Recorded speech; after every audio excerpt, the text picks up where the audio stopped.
እግዚአብሔር አምላክ የተመሰገነ ይሁን። መምህር እንኳን በጀመሩ ፈጽሞ ይቻል ነበር። እግዚአብሔር ይመስገን ለዚህ ዕለት ያደረሰን ይህንን ቀን ደግሞ ባርኮ ቀድሶ በዚህ ዕለት እንድንማማር የፈቀደልን እግዚአብሔር ፈቅዶ ነው እኛ እንድንገኝ ያደረገው በራሱ ጊዜ በራሱ ሰዓትና እግዚአብሔር አምላክ የተመሰገነ ይሁን። እስቲ አንድ ዝማሬ ከኔ ጋር አብረን እንዘምራለን።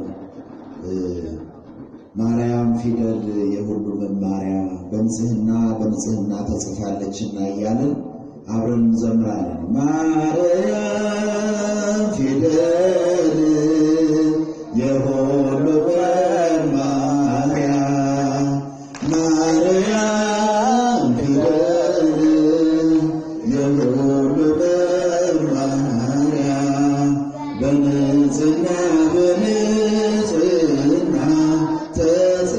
ተጽፋለችና በንጽህና ተጽፋለችና በንጽህና ተጽፋለችና በንጽህና ተጽፋለችና ማርያም ፊደል የሁሉ መማሪያ ማርያም ፊደል የሁሉ መማሪያ በንጽህና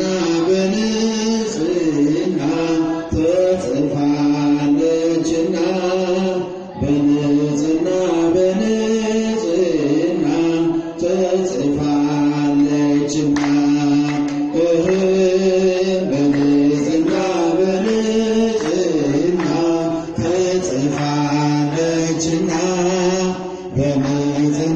በንጽህና ተጽፋለችና ለመጨረሻ ማርያም ፊደል የሁሉ መማሪያ ማርያም ፊደል የሁሉ መማሪያ በንጽህና ተጽፋለችና በንጽህና ተጽፋለችና በንጽህና ተጽፋለችና በንጽህና ተጽፋለችና ዝማሬያችንን ይቀበልልን።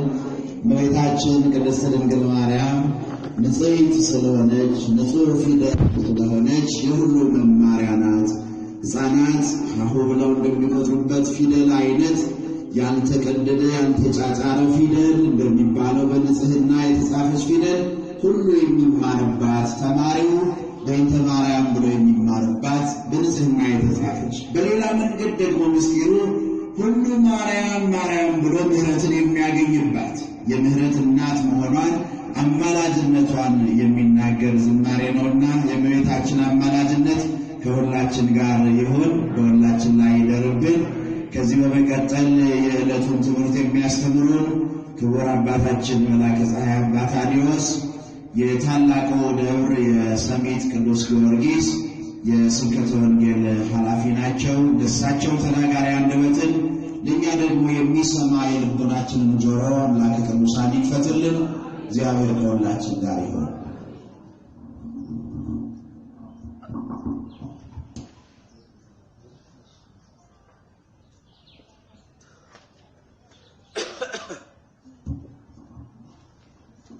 በስመ አብ ወወልድ ወመንፈስ ቅዱስ አሐዱ አምላክ አሜን።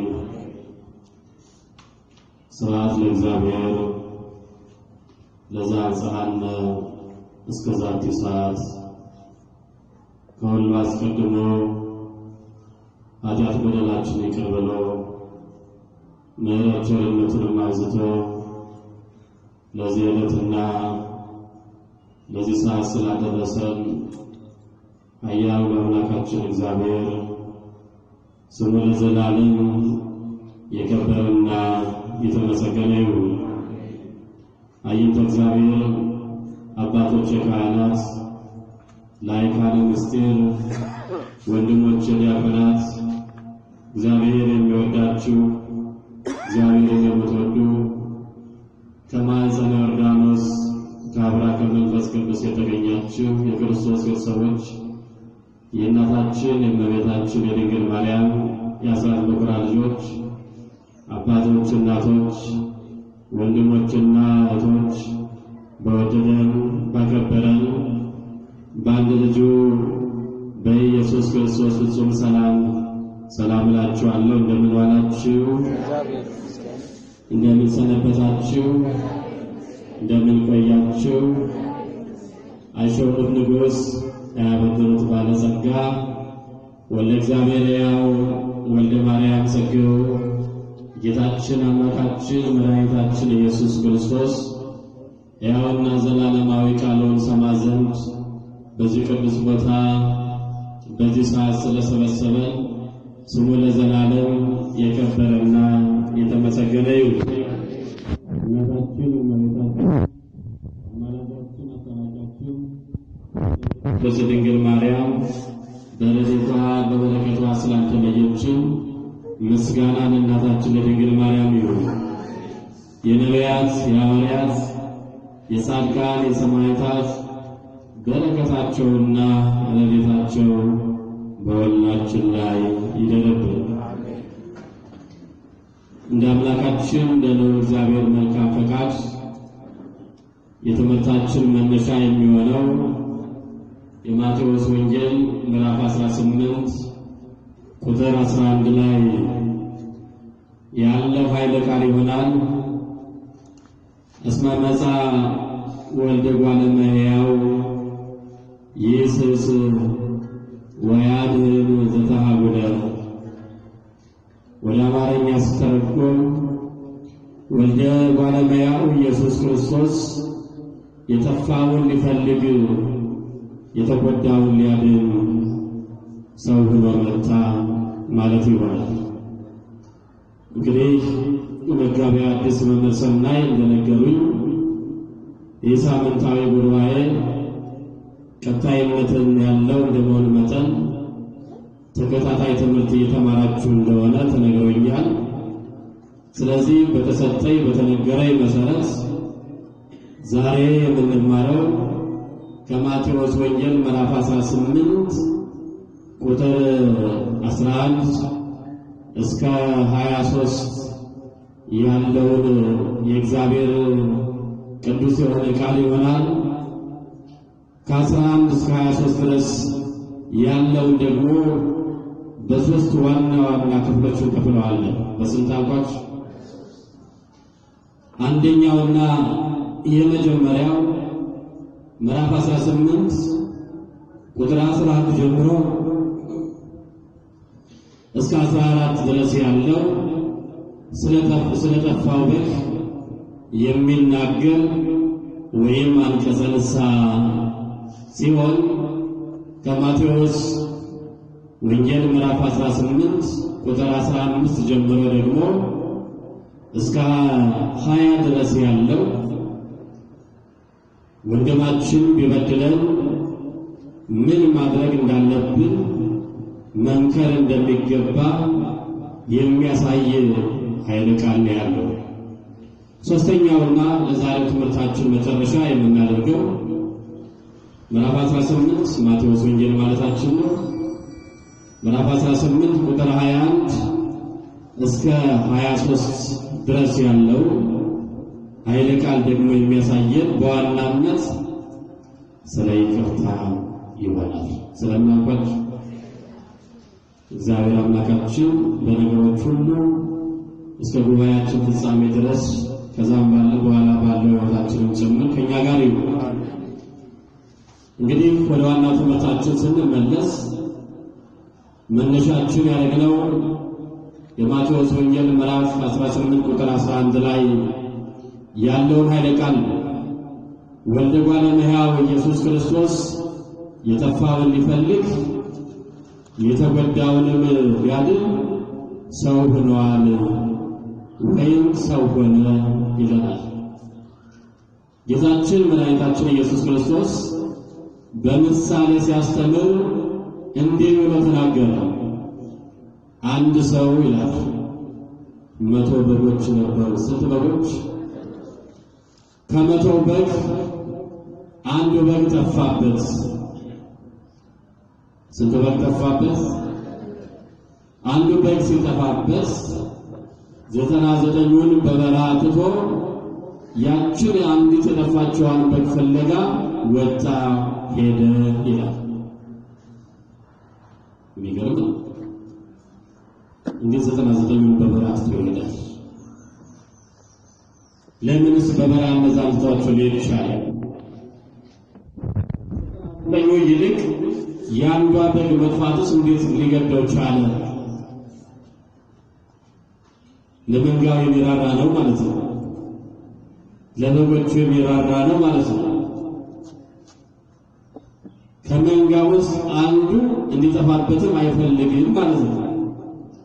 ቢጠፋበትም እጅግሩን ሰብስቦ ምን ቸገረኝ ብሎ በግድ የለሽነት የሚቀመጥም ሰው አይደለም ማለት ነው። የሚገደው ስለሆነ አንዷን በግ ፍለጋ ሄደ ወጣ። 99 ግን በበረሃ አስቀምጧቸዋል። እነሱም በበረሃ ከተው በኋላ እሷን ፍለጋ ሄደ። ያችን በግ የጠፋችዋን በግ ደግሞ አገኛት። ምን አመት አልኳችሁ? አገኛት። ባገኛትም ጊዜ ከ99 በጎቹ ይልቅ ጠፍታ በተገኘችዋ በግ እጅግ ደስ አለው ይላል። ምን አለው? ደስ አለው። እንግዲህ ምሳሌያዊ ነው። እግዚአብሔር ልጆች ጥሬ አማርኛውን የመጽሐፍ ቅዱስን ክፍል ገልጣችሁ ስታነቡ አሁን በነገርኳችሁ ልክ ነው ተጽፎ የምናገኘው። ይህንን መተርጎም ያስፈልጋል። ቤተ ክርስቲያናችን ከሌሎች አብያተ ክርስቲያናት ወይም የሃይማኖት ተቋማት ለየት የሚያደርጋት መጽሐፍ ቅዱስን ተርጉማ አመስጥራ የምታስተምር ስለሆነች ንባብ ይገላል፣ ትርጉም ግን ያድናል።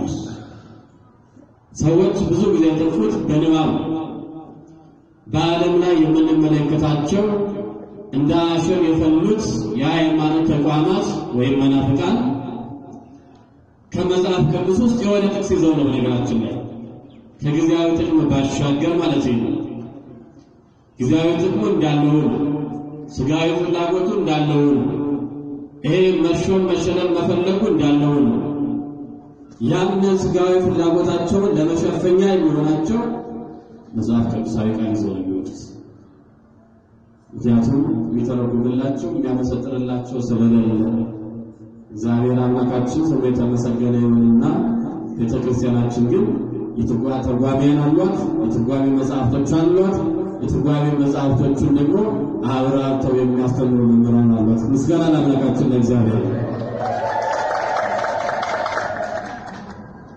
ስለዚህ 100 በጎች የተባሉት እነማን ናቸው? አንድ በግ የተባለውስ ማን ነው? ያን የጠፋውን አንድ በግ ለመፈለግስ የወጣው ወይም የሄደው የወረደው እሱ ማን ነው? ከዛስ ደግሞ በዛት በግ መገኘት ደስ ያለው ደስ የተሰኘውስ ማን ነው? መጥፋት መገኘት በራሱ ውስጥ ትርጉሙ ምንድነው የሚለው ነገር እንደ እግዚአብሔር መልካም ፈቃድ እንመለከታለን። እግዚአብሔር አምላካችን ከሁላችን ጋር ይሁን። 100 በጎች የተባሉት ነገደ መላእክት ናቸው። ማናቸው አልኳችሁ? ነገደ መላእክት ይባላሉ 100 በጎች የተባሉት። ከ100 ነገደ መላእክት አንዱ ዲያብሎስ ከመላእክት ወገን የነበረው ስቶ በድሎ ከመላእክት ህብረት ተለይቶ ወደ ጥልቁ ተጥሏል። ከዛም በኋላ የሰው ልጅ በዚህ በዲያብሎስ ተተክቷል፣ በሱ ስፍራ ገብቷል ማለት ነው። ስለዚህ ከመቶው ነገድ አንድ ነገድ ሲቀነስ 99 ይቀራል። ተሳው ተሳቱ ነገደ መላእክት ይባላል በክርስቲያን ቋንቋ። 99ኙ ነገደ መላእክት ማለት የመላእክት ነገዳቸውን መናገር ነው እንጂ መላእክት ቁጥራቸው የኔ ያክላል፣ መልካቸው የኔ ይመስላል፣ ተፈጥሯቸው እንዲህ ነው ተብሎ አይነገርም። ለምን ካልን ረቂቃን ፍጥረታት ስለሆኑ ቁጥራቸው ይሄን ያክላል አይባሉም። እልፍ አእላፋት ወእልፊተ አእላፋት ነው የሚለው ቅዱሳን መላእክት ቅዳሴ ሐዋርያት ላይ ስንመለከት እልፍ አእላፋት ትርፊተ አእላፋት 10,000 100,000 100 ሚሊዮን 100 ቢሊዮን ትሪሊዮን የሚል ቁጥር ነው የሚሰጠው ነገራችን። አሁን ብዙ ሰዎች ያው ቤተክርስቲያናችን እስከ ትሪሊዮን ድረስ ትቆጥራለች በራሷ ፊደል ማለት በራሷ ቁጥር ማለት ነው። እኛ እንኳን አይደለም ቀርቶ እስከ ቢሊዮን እስከ ትሪሊዮን የምንቆጥር እቹ መጽሐፍ ቅዱስ እንኳን ምዕራፋን ቁጥር 1 ብለን ለማንበብ ችግር አይደለም። ተለማመዱ ይላችሁ የቤተክርስቲያናችን መጽሐፍ ቅዱስ የቤተክርስቲያን ብዙ መጽሐፍቶች የተጻፉት በዚህ በግዕዝ ቋንቋ ስለሆነ ከግዕዝ የግዕዝ ልጅ ስለሆነ አማርኛው ከግዕዙ ስለወጣ የሚጻፈው በዚህ ሆኖ ማለት ነው። አይነው አማርኛውን ነው ማለት እንጂ የዚህ ግዕዝ ቁጥር አላውቅም ይላሉ ሰዎች። ሲጀመር የአማርኛው ቁጥር ይኛው ማለት ነው። እናም ቅዱሳን መላእክት ባጭሩ ቁጥራቸው ይሄን ያክላል አይባልም፣ እልፍ አእላፋት ናቸው። ነገዳቸው ግን 100 ነበረ። ከ100 ዲያብሎስ የሱ ነገድ ወድቋል። 99 ነገደ መላእክት አሉ ማለት ነው። በወደቀው በዛ በዲያብሎስ ፋንታ የሰው ልጅ ተተክቶ ነበረ። ስሙን ቀድሶ ክብሩን ወርሶ እንደ መላእክቱ እንዲኖር ማለት ነው። ይሄ መርከብ፣ መራብ፣ መጠማት፣ መቸገር፣ መሞት፣ ማዘን፣ ማልቀስ፣ ማልማት፣ ማግኘት፣ ማጣት የሚባሉት ነገሮች ሁሉ የሰው ልጅ ከሳተ በኋላ የመጣበት ጣጣ ነው። የበፊት አለ። እናም 99ኙ ነገደ መላእክት 100 በጎች የተባሉት ነገደ መላእክት ናቸው።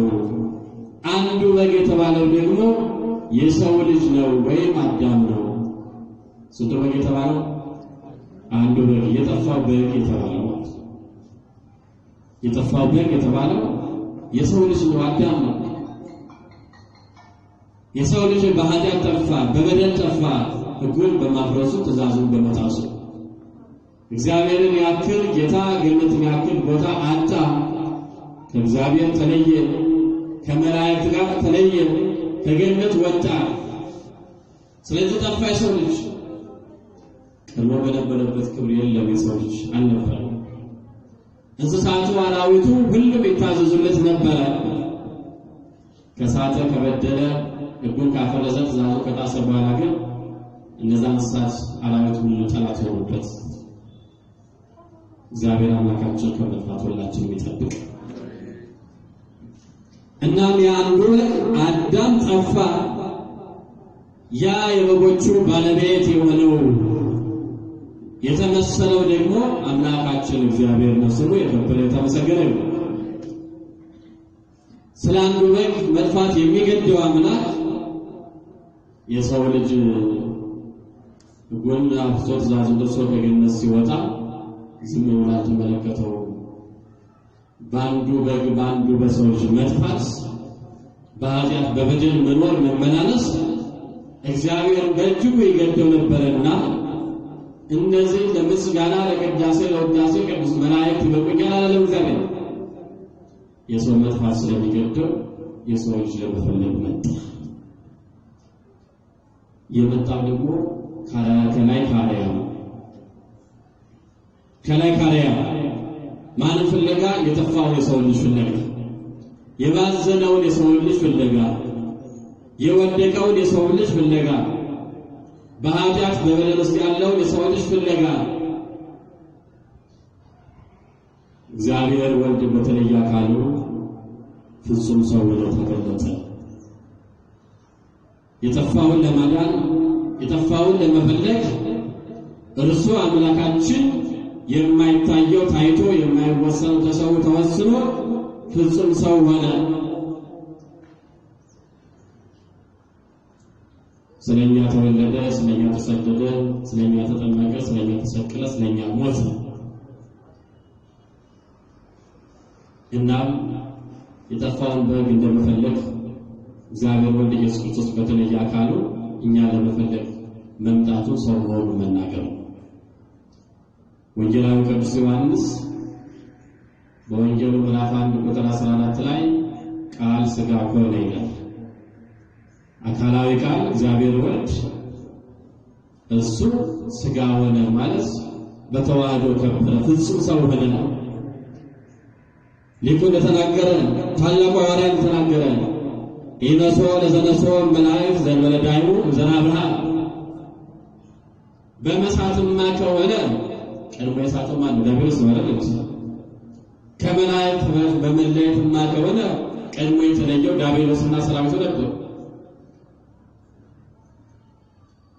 ሕግ በማፍረስ ትእዛዝ በመጣስ የሚቀድም ዲያብሎስ ነው።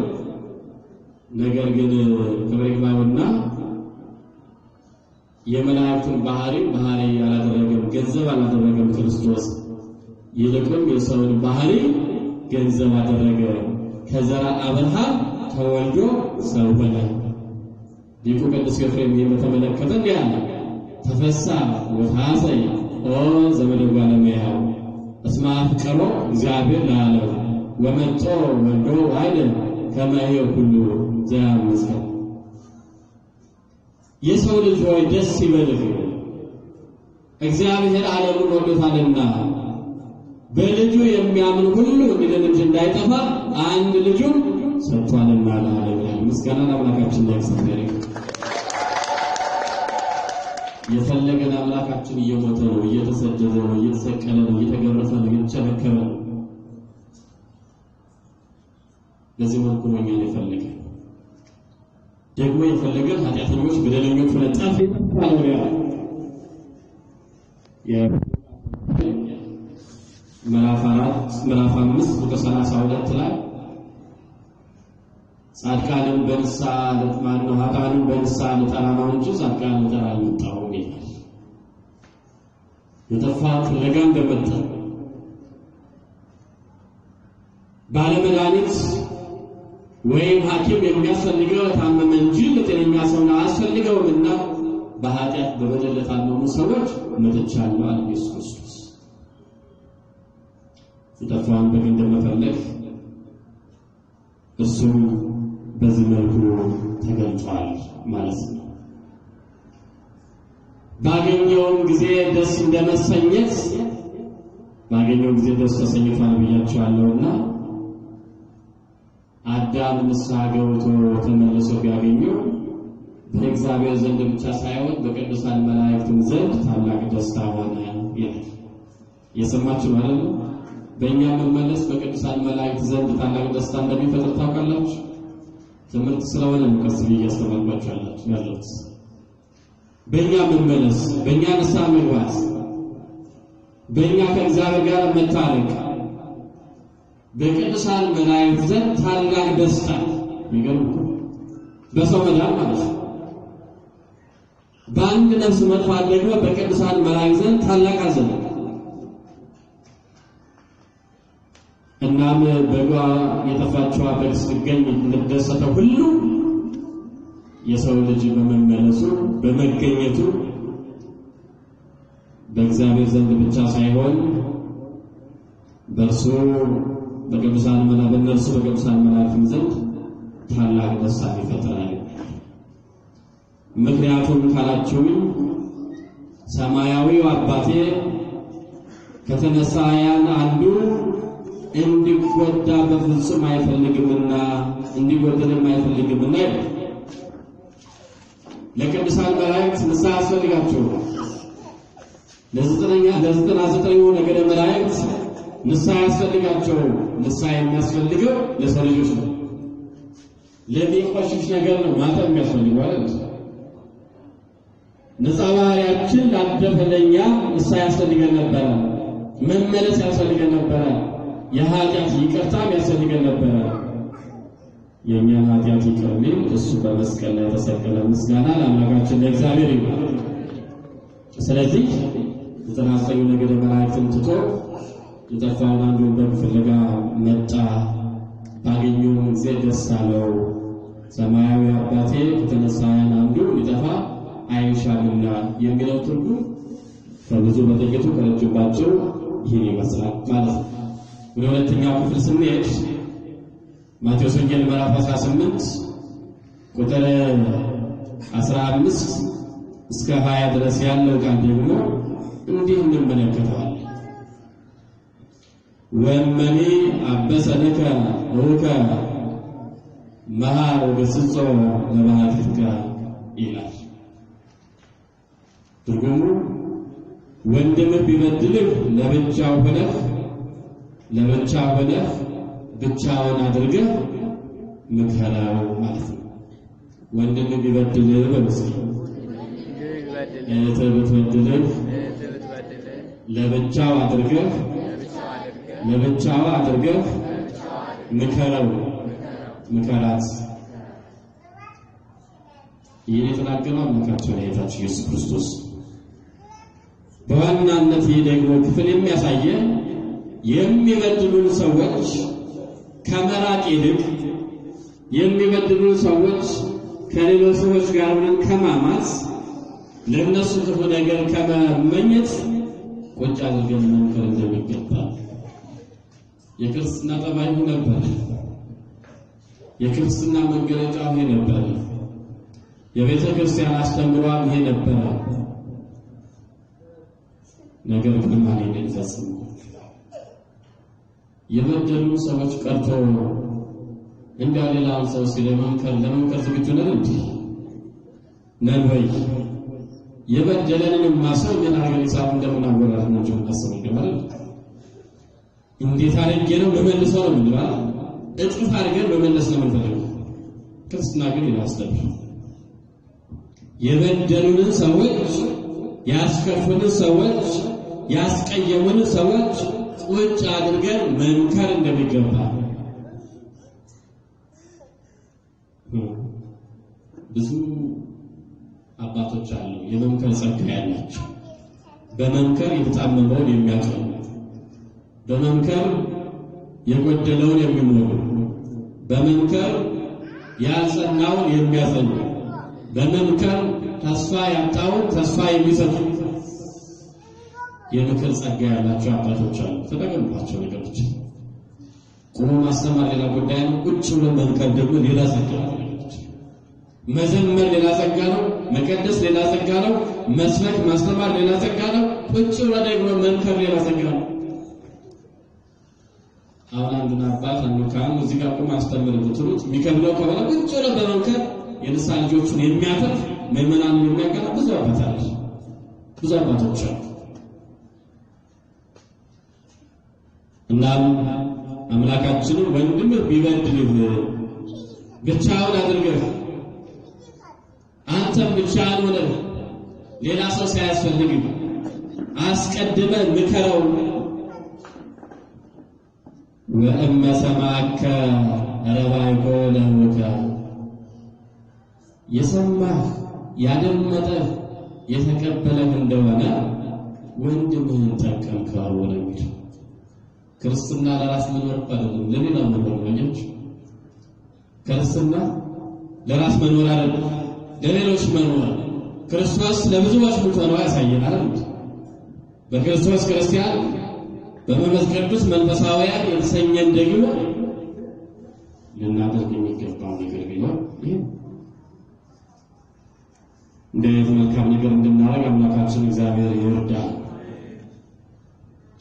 እና ከተቀበለ ከሰማ አደመጠ ወንድምህን ጠቀምከው።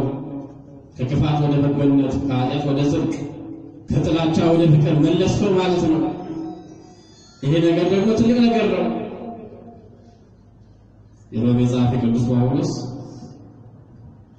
በሮሜ መልእክቱ እንዲህ ይላል፣ ጠላትህ ቢራብ አብላው ቢጠማ ማጠጣው ነው።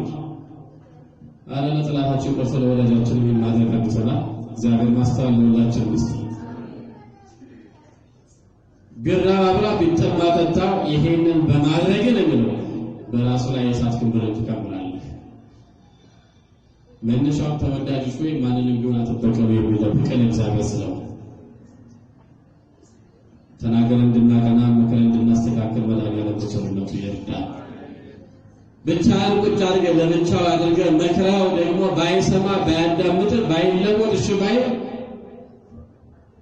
ሌላ አንድ ሰው ጨምረህ ሁለት ሆነህ ምከረው ይላል። ስንት ሆነ አልኳችሁ? ሁለት ሆነህ። ይህ የክርስትና መርህ ሊሆን ይገባል። የእምነታችን መርህ ሊሆን ይገባል። የሕይወታችን መርህ ሊሆን ይገባል። የኑሯችን መርህ ሊሆን ይገባል። እንዲህ እኮ ብናደርግ ማንም ከማን ጋር አይጣላም ነበር። እንዳው እንደፈላሽ ነው እንዳልፈላሽ ነው ትኩ ቢባል እስላሚያችን እንደተዋክሰ መቀበል ሁለቱ ነው። አንድ ሰው ጨምረ መጀመሪያ ብቻ ነበር ያለው። ሁለተኛ ሰው ጨምራል። አንድ ሰው ጨምርና ቁጭ ብለን ምከረው። እባክህን ታንተ ወንድሜ ተመለስ፣ አይጠቅምህም፣ አይበጅም፣ አይረባህም፣ ብትመለስ ይሻላል። ከክፉ ድርጊት ከክፉ ስራ ተመለስ። እንደ ጠቢቡ እንደ ሰሎሞን ልጄ ሆይ ተመለስ ይላል ጠቢቡ ሰሎሞን። ልጄ ሆይ ልብህን ስጠኝ፣ ዓይኖችህን መንገድን ይውደዱ ይላል መጽሐፈ ምሳሌ ላይ። እንዲህ ብለህ ምከረው። አንድ ሰው ይዘህ ካልሰማ ካላደመጠ ካልተመለሰ ደግሞ ሌላ ሶስተኛ ሁለት ሰዎችን ጨምረህ አንተ ሶስተኛው ሆነህ ምከረው። ስንት ሰው ጨምረህ? ሁለት ሰው ጨምረህ አንተ ሶስት ሆነህ ሶስተኛው ሆነህ። ምክንያቱም ነገር በስንት ይጸናል? በስንት? በሶስት ይጸናል። ስለዚህ ሶስት ሰው ሆነህ ምከረው። ቁጭ አድርገህ እነሱ በጋራ ሆናችሁ ምከሩት። አያችሁ ምን ያክል እግዚአብሔር ስለ አንድ ነፍስ መጥፋት እንደሚገድበው።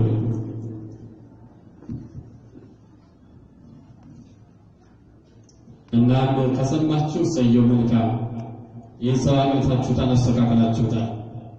ካልሰማችሁ ካላደመጣችሁ ካልተመለሰ ግን ንገራ ለቤተ ክርስቲያን ንገራት ይላል። ለማን? ለቤተ ክርስቲያን። የፍርድ መጽሐፍ ለጉባኤ ንገር ይላል። ያ ቤተ ክርስቲያን ስንል የክርስቲያኖች ህብረት ማለታችን ካህናት ሊቃውንት የሚገኙባት፣ ምዕመናን የሚገኙበት፣ ቃል ኪዳን ታቦት የሚገኙበት፣ በደሙ የተዋጀች ቤተ ክርስቲያን የምትገኝበት ማለት ነው። ለዚህ ጉባኤ ንገራ ለቤተ ክርስቲያን ንገራት ለቤተ ክርስቲያን። ቤተ ክርስቲያን ደግሞ ትንገረው ታስመከረው። አቤት እግዚአብሔር የሰጠን እድል እኮ በጣም የሚገርም እኮ። የሚሰማ ነው የጠፋው፣ የሚመለስ ነው የጠፋው፣ የሚተከበር ነው የጠፋው፣ የሚያደርግ ነው የጠፋው። ቤተ ክርስቲያን መክራው፣ አስተምራው፣ ገስጻው የማይሰማ ከሆነ ግን እንደ አረማዊ እንደ መጸባዊ ይሁን ይላል እግዚአብሔር። ከዚህ ይሰውራል። እንደምን አልኳችሁ ትምህርት ሲሆን በቅሳት መሳተፍ ይገባችኋል አይደል? እንደምን አልኳችሁ? እንደ አረማዊ ማለት ነው። እንደ መጸባዊ። አረማዊ ማለት ምን ማለት ነው?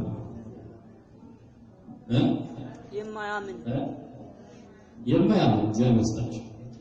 እግዚአብሔር የለሽ ማለት ነው። እግዚአብሔር የማያምን፣ እግዚአብሔር የማይፈራ፣ እግዚአብሔር የማይከተል፣ በሰው የማያምን ማለት ነው።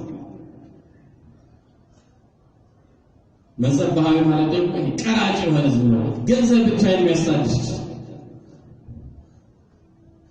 እየግለሰብ ተቀንዮ ለክሊያጋ እየክልገር ተቀንዮ ለክሊያጋ ያስታርግ አንድ ባሪያ ለሁለት ጌታ መገዛት አይችልም፣ አይሆንም። እነሱ ይቆጠራል።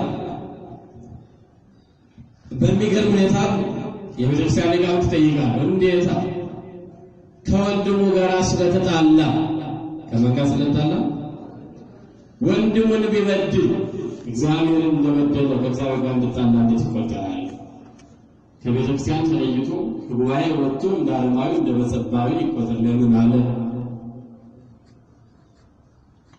ቢሉ አሉና አባቶቻችን ሁለት ነገሮች በኋላ ተስቀምጠዋል። በደንብ ያዙት። በመጀመሪያ ደረጃ ብቻውን ነው መክሮታል አልሰማ፣ ሁለቱ ነው መክሮታል አልሰማ፣ ሶስቱ ነው መክሮታል አልሰማ፣ ቤት መጨረሻ ላይ ቤተክርስቲያን መክራው አስተምራው አልሰማም እንደ ዓለማዊ እንደ መጸባዊ ይቆጠር። ለምን? ከወንድሙ ጋር የተጣላ ሰው፣ ከባልንጀራው ጋር የተጣላ ሰው፣ ከሰው ጋር የተጣላ ሰው ቅዱስ ሥጋውን ከደሙን መቀበል ይችላል እንዴ? ይችላል? አይችልም። በፍጹም። ገነት መንግስተ ሰማያትን መውረስ የምንችለው ደግሞ የክርስቶስ ሥጋና ደም ስንቀበል ማለት ዘበላ ሥጋዬ ወሰተ ደሜ ቦይ ሕይወት ዘላለም ዮሐንስ ወንጌል ምዕራፍ 6 ሥጋዬን የበላ ደሜን የጠጣ የዘላለም ሕይወት አለው የሚለው ቃል ታመኑ። የኢየሱስ ሥጋ ካልበላን ደሙን ካልጠጣን የዘላለም ሕይወት ማግኘት በፍጹም አንችልም።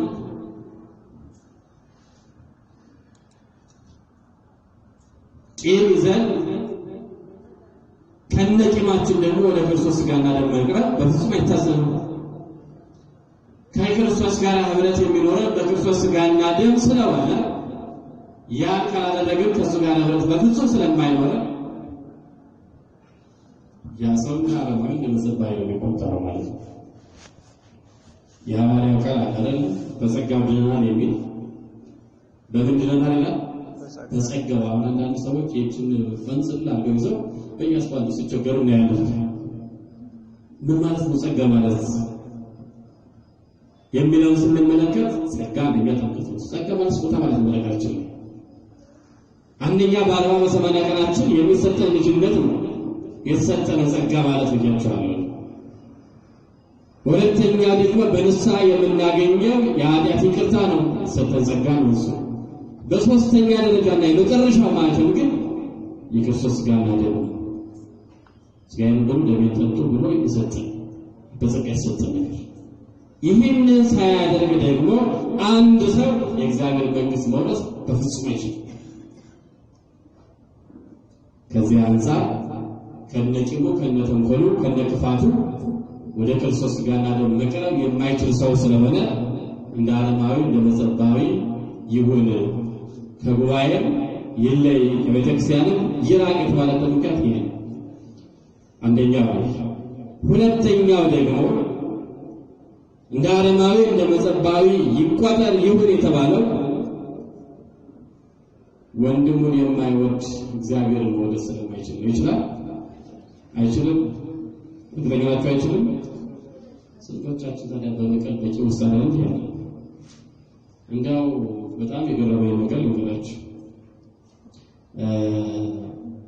የካቲት 6 ወርቀን ነው ለዋሉ መብራት የካቲት 6 አርሴማ ልብሶቤት ጊዮርጊስና በጣም ብዙ ይመጣል ታውቃላችሁ። በሰባት ጾም ነው የገባው እና የስድስት ቀን ጉባኤ አዘጋጅተን ነበር። የምህላ የትምህርት ማለት ሰፋ ያለ ነገር ነበር። ምናልባት የመጣች ሰው ትኖራላችሁ ዝቀርብ ስለሆነ ማለት ለየት ያለ ነበር እና እስኪ ከነቂማችን ከነተንኮላችን ከነክፋታችን ከነጸብ ከነክርክራችን ጾሙን ከምንቀበል እግዚአብሔር ይቅር እንዲለን የተጣላችሁ ሰዎች እጃችሁን አውጡ እስኪ ብዬ ስናገር መድረክ ላይ እንደው ያላወጣ ሰው ተጀመረ። ግን ማስቀምሳለን እንትን እንጾማለን፣ ጾሙን እንጸልያለን፣ እንሰግዳለን፣ ቃል ቁጭ ብለን እንሰማለን፣ እንዘምራለን። በጣም የሚገርም ነገር ያለ ፍቅር ምንም ነገር የሚሆን ነገር የለም። በፍጹም አሁን የተታለመው እዚህ ላይ ነው ነገራችን። ክርስትና በውል እንዳልገባ ክርስትናን እንዳልተረዳ ነው እንዳልተገነዘብ ነው የሚያሳይ የሚያስረዳን ይሄ ነው። ጸሎቱ ለመስተቀየም ይከፍት ነው የሚዞ ጸሎት ሳይዞ ሰበት እንደሚባል ማለት ነው። ክርስትና በዘለማት የምንኖር ሰዎች ነን አብዛኞቻችን። ይሄ በሀገራችን በኢትዮጵያ በሰሜኑ ክፍል ይባላልና ባለቤቷ በጧት ተነስቶ መሳሪያው ይወረውራል። ብዙ ጊዜ ምን ነገር ነው ያ ዕለቱ ለታረም ነበር የጾም ቀን ማለት ነው። ጧት ተነስቶ መሳሪያው ሲወረውር ሚስቷየችና ምን ነው የት ነው አለችው። አሳሰባት። ወንድ ልጅ መሳሪያው ቆለቆለ ወደ ነገር አስባለ ያ ሀገር የተባለው ጠላት ሊገለው ነው የታባስ ዛሬ መግደል አለብኝ አረባክ ብላ በተምሩ በፍጹም ማለት እሺ ቢያንስ እንኳን ቁርስን በልተህ ሄድ አለችው። እንዴ ምን ነካሽ በለታ ጾም እኮ ነው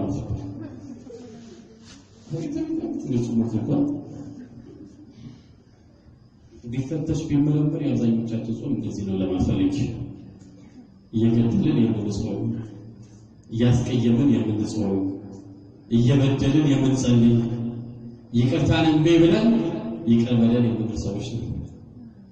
ይሄ ደግሞ በእግዚአብሔር ዘንድ የተጠላ እንዲተወደደ አይደለም። እግዚአብሔር ከዚህ ሰበረ።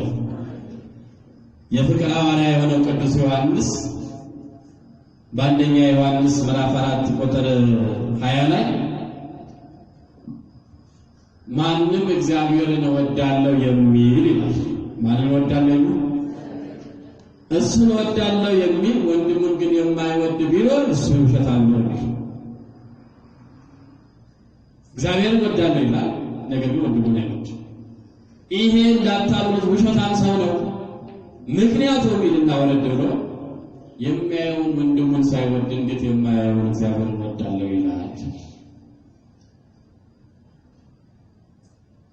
ምዕራፍ 2 ላይ ደግሞ አሁንም የሐዋርያ ምን ይላል? ወንድሙን የማይወድ በጨለማ ውስጥ ይኖራል፣ ወንድሙን የሚወድ ደግሞ በብርሃን ውስጥ ይመላለሳል። ነገር በብርሃን እንድንመላለስ እግዚአብሔር ፍቅሩን ለሁላችንም ይስጥ።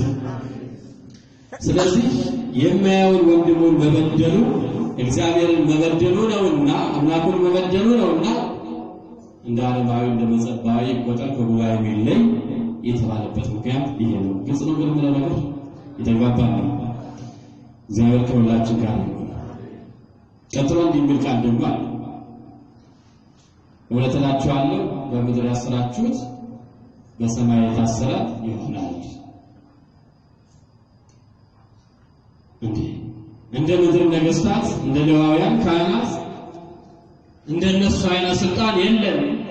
ወታደራችን አዘን ጭፍሮቻችን አሰልፈን ይሄ ሰው እንዲያርጉት ማለት አንችልም። ምን ማለት ነው ከተባለ እሱ ራሱ ማቴዎስ 16 ዮሐንስ 20 ላይ እንደተናገረው በምድር የፈታችሁት በሰማይ የተፈታ ይሆናል፣ በምድር ያሰራችሁት በሰማይ ደግሞ የታሰረ ይሆናል። እንዲያው ረቂቁ ስልጣን ይሄ ነው። ማራቅም ማቅረብም የሚችል መሰብሰብም መበተንም የሚችል ስልጣን ይሄ ነው። ከዚህ የበለጠ ስልጣን ምን አለና? በዚህ ከጉባኤ መለየት የሚችል ስልጣን ያላችሁ ለማትፈልጉ ነው። ቀጥሎ የሚያልቃል ደግሞ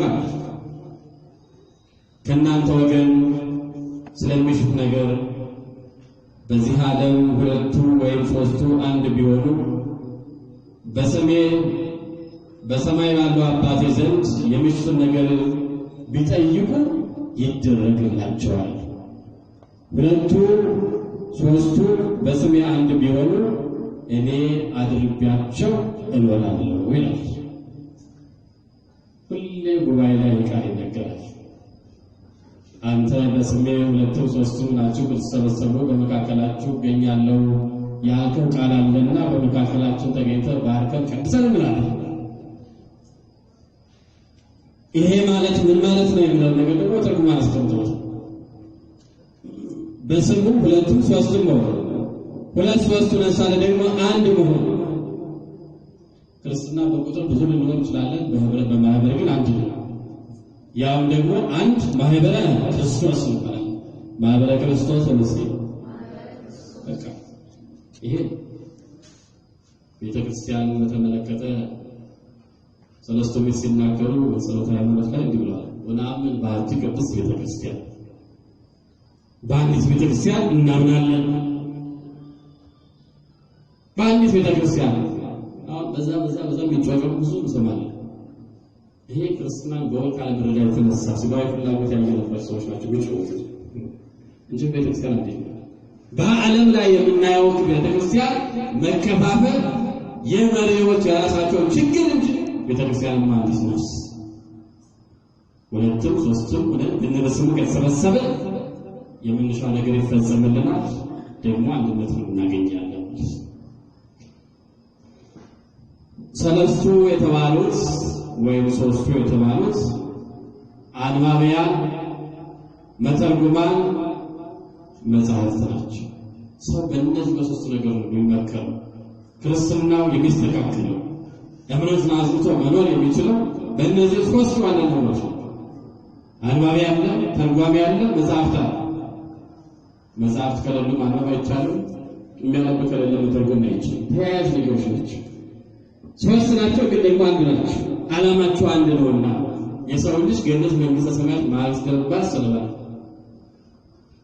ሶስቱ የተባሉት ደግሞ ናዛዚ፣ ተናዛዚ፣ ኤርላይክ ናቸው። ናዛዚ አለ፣ ተናዛዚ አለ። ንስሐ የሚገባ አለ፣ ንስሐ እንዲገባ ደግሞ የሚደረጋል። ካህን አለ፣ ምዕመን አለ እና ሶስት የተባሉት ንጽሐ ሥጋ፣ ንጽሐ ነፍስ